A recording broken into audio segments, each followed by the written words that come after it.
ik denk dat Tialf misschien een paar maanden geleden er iets te makkelijk vanuit was gegaan dat het vanzelf wel goed zou komen.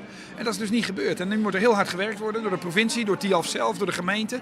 En ik zie dat dat gebeurt. Ik heb er veel vertrouwen in dat het hier allemaal wel blijft zoals het hoort te zijn. Ja, maar waar zit u dat op? Ja, gevoel. Ik ben een Fries en dan heb je dat gevoel een beetje bij Tialf. Hè? En Diederik Samson is net de enige die hem drok maken had door Tialf. Ik het personeel bij Tialf had hem daar wel drok om maken, Aroen Simmer.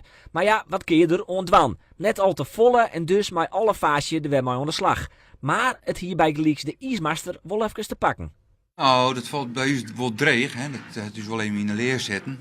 Maar goed, nu ben we een mooi skop verder. En nu zeg ik gewoon, ja, luister, wat er gebeurt, wij gaan nu van eigen kracht. En we weten dat wij goed zijn in ijsmeidje. Dat straks de faciliteiten optimaal binnen. En mijn combinatie knap is, ja, dan hebben wij net zoveel te verliezen. Dit weekend zullen er elke dag zo'n 6000 mensen zitten in Tialf. En daarmee zit het toch vaak meer dan de helft in elk geval vol.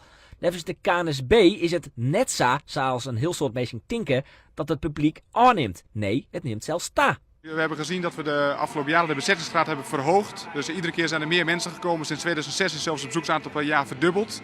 Sinds zo'n 2006 verdubbeld? Ja, toen zaten we op 60.000 mensen per jaar. En vorig jaar kwamen we al richting de 110.000 mensen per jaar. En dat is eigenlijk tegen alle verhalen in. We hebben dat de afgelopen voorjaar onderzocht. En we zien dat de bezettingsgraad per evenement stijgt. En de KNSB beziekert dat ik alweer krijgt wat leuker te maken. Zij is er bij Gleeks alweer activiteiten te doen voor de band, maar ik voor iedereen. Hebben jullie er weer zin in dat het schaatsseizoen weer begint? Ja, wat denk je? Ik heb de muts op en de sjaal aan, dus dat is een overbodige vraag.